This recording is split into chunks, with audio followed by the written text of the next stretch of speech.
All right, this is going to be my all-inclusive video on growing passion fruit vines. I'm going to take you through all the steps of, how to get it to grow on the fence like this in a very simple way and very cheaply, and also how to take care of the plant, how to propagate the plant. We're going to go through everything. I made another video and I felt bad about it because I left a lot of important information out, and I'm going to be taking that video down because I put the most important information down in the comments below, and I thought, that's not fair.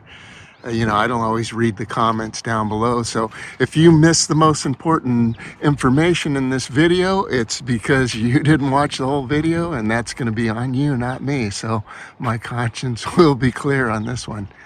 I guess one of the first things I'll start with is passion fruit vines only live like 6 to 7 years. And as you see over here, I planted one on the other side over here that grew almost all the way to the end, and it's died. So that's one thing to keep into consideration. You always, when you plant the passion fruit vine, you always want to have a plan for having one to replace it when it dies, getting another one started. And I'll talk a little bit about how you can propagate them from the same plant and get one started maybe a year or two before the other one dies, so you don't end up with this, big ugly spot like this. The other one's coming back from the other side and filling it in, but you don't want to end up with that. Right, one thing I learned was I don't need this fancy trellis thing that I put in here. It gets completely buried really quick. So, you could put something up this like this to get it started, but I'm just telling you, it's going to be completely covered fairly soon, and you'll never see it anyways. But what you can do is just place a stick in the ground next to the base of the plant. You can use a tall stick that goes as high as the fence, or you could put a small stake and just run a couple of strings up it, and I'll show you what I mean, and it'll follow those strings. All right, now that this vine has died, I'm able to get back in here, and originally I'd made a video saying that I stuck screws in the post and ran this wire, from screw to screw, which I think I did originally use a screw maybe on the first post to get the wire started on, but I didn't do it on the post. I just went from post to post. I would wrap it around the post and then go to the next post and wrap it around the next post and wrap it around the next post and go to the next post. And I went all the way to the end and then turned around and came back, and the plant, or the passion fruit vine, as I'll show you in pictures, it just followed those two wires. The tendrils on the vine grabbed onto those two wires and just straddled it and ran all the way down the fence. I didn't have to really nurse it. And then it just, as it went down the fence, it would drop down toward the bottom of the fence, and it would straddle over both sides of the fence, and the fence would just totally support it. The wire was just temporary to get the passion vine to go down the top of the fence, and then I knew that once it straddled it, the vine would support itself on the fence. And it actually worked a lot better than I even imagined that it would. And I didn't have to nurse it along or anything. It just ran down that fence and did its thing like it's supposed to do. And I'd said in another video it didn't really damage the fence. I could slide this up and down, but I've gone back since in another place and found where it's dug in a little bit on the fence. So I've come up with a solution to that, because the wire was only a temporary thing to get the plant to run down, to the end, or run down the fence. So what I've come up with since is that, to just use string line. You could start even with a string line coming off a stake or a couple of string lines, and have it run up that string, and then it'll get on the top of the fence and just run down it.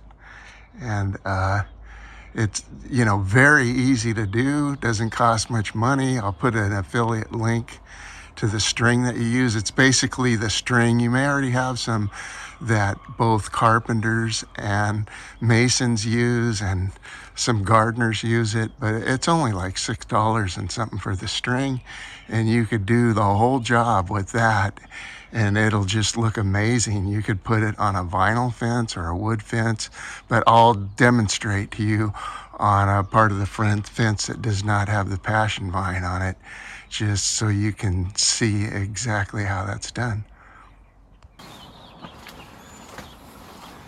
All right, here I am over here at the fence, and you know, you wouldn't want to use this pink string, but I think, you know, this is what I have right now, and for purposes of demonstration, I think this is good because you can see it good. But the affiliate link I'll have is for white, but you know, you can get it probably in green or black or whatever you want.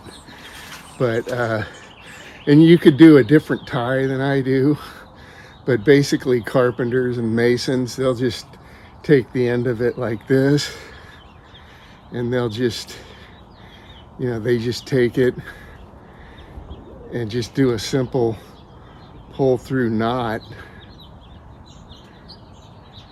you know, like that, where you just have a little loop at the end. You may not want to do this. You can do whatever knot you want, something cleaner, but you could always cut the end off there.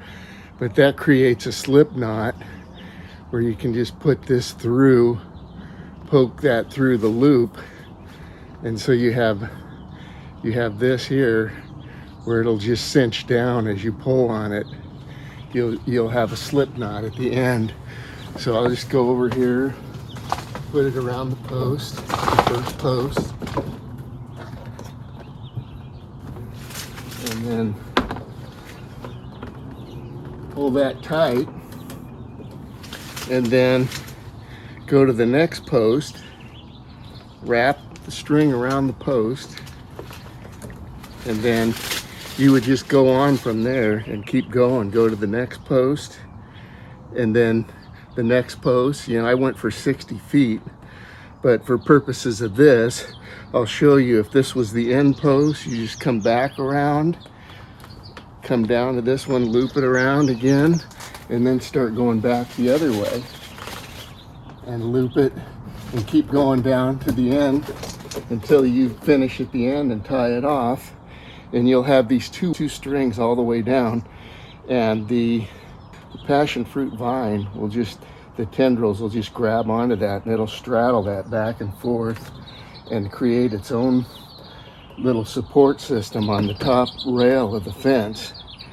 And then it'll start draping down as it goes down, and because it's going over both sides, the whole thing will be supported off this rail until it gets down to the ground, and then it'll become almost like its own trellis, supported off of the ground and the top, and it'll just follow the whole fence.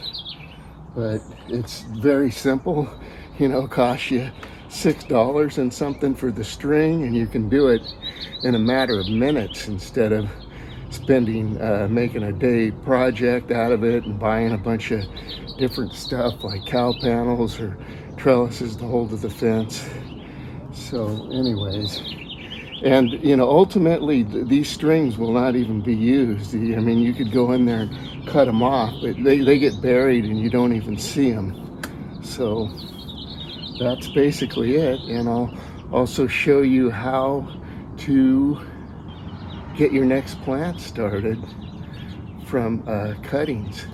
So once you've had it for about 4 or 5 years, you're going to want to get a cutting and get another plant started going, so you don't have, you know, the area where it's died off and then you're waiting for a new plant to grow in.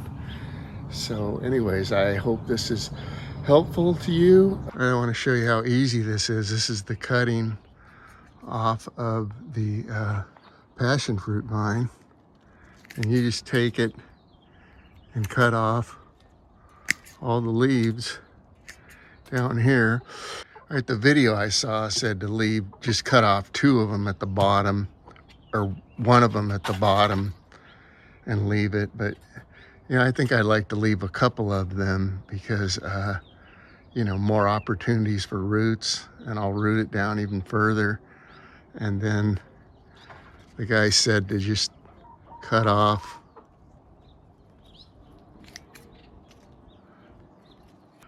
most of the last leaves so they don't take any energy.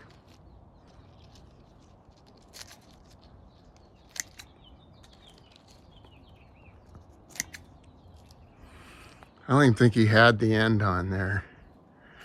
So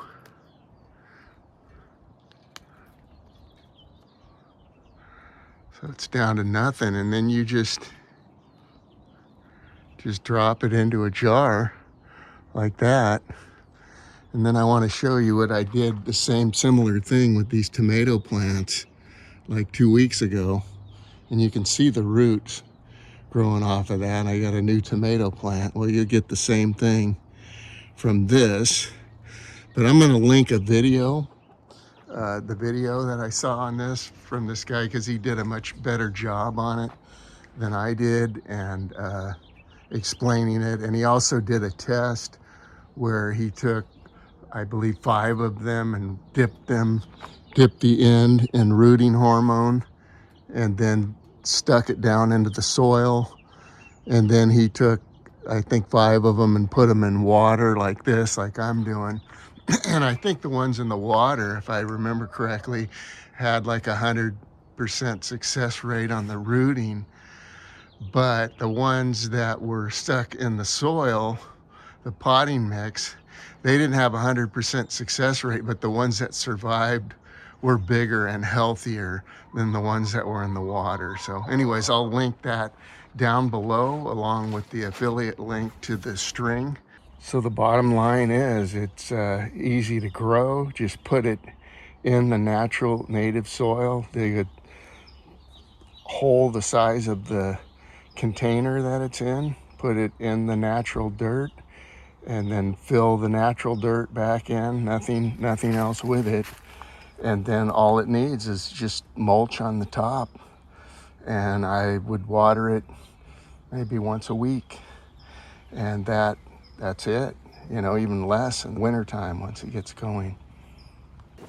Now, as far as taking care of the plant and growing it, I've never fertilized it. All I've done is basically thrown yard waste or scraps around it and wood chips. I'll cover it up with the arborist wood chips that I get from the tree trimmers, and it just has had explosive growth. And then the other thing that I wanted to add that's important to know is this is the sunny side here where it's growing so thick, and the shady side back on the other side, the plant doesn't grow all the way down to the ground like this. It grows over a little ways, but it doesn't like to grow a lot in the shade. It wants basically almost, you know, full sun or just completely. This is 100% full sun all day, and it just thrives in it. But that's an important thing to know. I just want to encourage you to grow this vine. It's extremely productive, extremely beautiful. We love it. All the neighbors love it.